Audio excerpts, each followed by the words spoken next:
Hello, this is Deborah Kitko, Genealogy Librarian with the Wayne County Public Library, with another YouTube help guide on doing your genealogy research.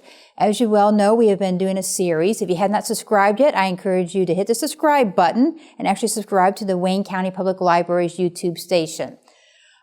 We've talked about how to get started. We've talked a little bit about vital records, about obituaries, various topics. Today, we're going to talk a little bit about the U.S. Census records. Now, the U.S. Census record actually is basically a tabulation of the number of people residing in the United States at a certain point in time. And this was first taken in 1790, and the most recent one available for public viewing would be the 1940 census. And that is because there is a 72-year privacy law in terms of releasing the family information with each of the census records. So in the 1950 U.S. Census will not become available till 2022. So just keep that in mind when you're doing research. Also, when you're looking at the U.S. Census records, the majority of the time you do not know who is providing the information. And that's because the census taker would go door to door and they'd actually knock, and whoever would be available to answer the question would be the one whose responses are getting recorded. So say, for example, if you have a farmhand that happened to be there at the house and the census taker caught him, or a domestic servant, they could have been providing the information and not necessarily the head of the household or the mother of the household. It could even be one of the older children who could be providing the information as well. The one exception to this rule is the 1940 census. In the 1940 census, the enumerator actually put an X with a circle around that X to indicate who in the household had given the information. So that is definitely very important in terms of when you're doing your research, in terms of who is actually providing the information. Because if it is the mother, giving the information about her own kids, then it's going to be a little more reliable than maybe the domestic servant providing that information. So just keep that in mind when you're doing the research. There are several different places you can find the U.S. Census records. We have a subscription to Ancestry Library Edition here at the library. You can use that at any of our branch libraries or here at the main library. You can also access many of the census records through Heritage Quest Online, which is available from home with remote access with a valid library card with the CleveNet system.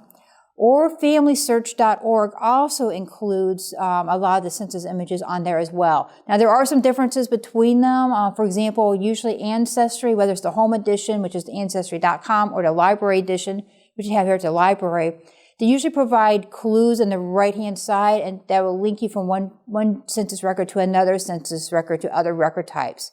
Heritage Quest Online does not offer this feature, neither does Family Search. So that is just one advantage of the Ancestry over the other two products. Family Search is a free website, so as long as you have a valid email address, you can log in to sign up for a free login, and you can access a lot of those images through Family Search.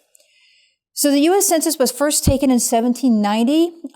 Remember, we were just a fledgling of a country at that point, so there was no need to take it before 1790 because we really weren't a nation. We were a territory of the British Isles area of England, particularly. And each of the census records would be taken every 10 years, and usually it would be taken during the spring of the year. And also keep in mind that the census taker, whether traveling by foot or by horse and buggy or just by horse, it took them quite a while in order to complete the actual census. So, for example, in the 1790 census, it actually was started on August 2nd, 1790, but it wasn't completed until March 1st of 1792. So if you happen to have an individual moving from one place to another, there is always a possibility you could have caught that individual more than once in the same census record. So just keep that in mind as you're going through. With each of the census records, there are, they continuously improved as the years would go by.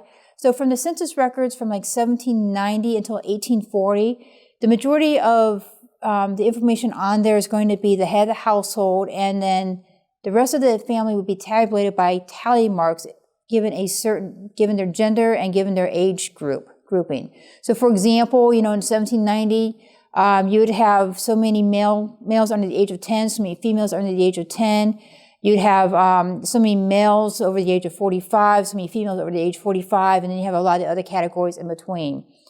The 1850 census was the first one that actually provided a list of everyone living within that household. Now you have to keep in mind that no relationship was given, so you have to do additional research to make sure that you're having the right family group. If you find, for example, a 65-year-old lady with maybe a 66-year-old man, and they have a 2-year-old, chances are that 2-year-old is not going to be a child. It could be a grandchild, or it could even be a great-grandchild. And that grandchild or great-grandchild could be listed underneath the head of household's name, although their biological name may be with like their father's side, for example. So you have to actually go from one census to the next census to make sure you're actually tabulating and make sure everything is following through with the names, etc. You also, in the 1850 census, you also have the age of each individual given and their place of birth. Now keep in mind, sometimes if the census taker would ask, where are you from versus where were you born, that may be a different answer. So it's not unusual to find a little bit of deviation in the age bracket, usually by 1 to 2 years, sometimes a little bit wider than that. And it's not unusual to find maybe in one census you find one individual born in Ohio, and the next census that same individual is born in Pennsylvania. Once again, you do not know who's giving the information, and you don't know how the census takers actually asked the question. If you go onto the National Archives, they do have a listing of all the questions that for each of the census years that the enumerator had to ask the questions. They actually had a little statement that they had to follow. And it's very important if the enumerator did not follow those instructions like they're supposed to, they could get fined for it. So it is very important that the census taker would try to get as many people as possible with as much accurate information as possible given the information that is provided to them. 1850, you also find a little bit of other clues. For example, you can find the value of real estate, for example. If you see that your family maybe has $3,000 worth of real estate, it may be worth your time to look at land deeds. So there's a lot of other little signs you want to look for within these census records.